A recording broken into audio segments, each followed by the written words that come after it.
Hurricane season is just around the corner, and the time to prepare is now. Setting up your digital preparedness kit now and having it ready to go will give you peace of mind in case disaster does strike. First, make sure your electronic devices are backed up on a regular basis. Scan important paperwork, documents, and sentimental items such as photos into a digital format. You can do this by using a scanner, a handheld camera, or with an app on your mobile device. Once your key information has been saved digitally, back up your data and files to an external hard drive or USB drive. If you have to evacuate, don't forget to take them with you. Another way to protect your data is to back up your information and files to a cloud-based server.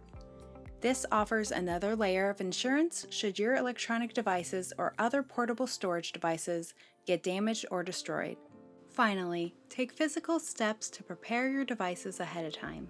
If you're in an area prone to flooding, elevate your electronic devices to a high and dry place away from windows. Unplug them to protect them from power outages and lightning strikes. And make sure to keep all your electronics charged up so you're ready to go prior to any type of emergency. You can find more preparedness tips on the Virginia Information Technologies Agency and the Virginia Department of Emergency Management's websites.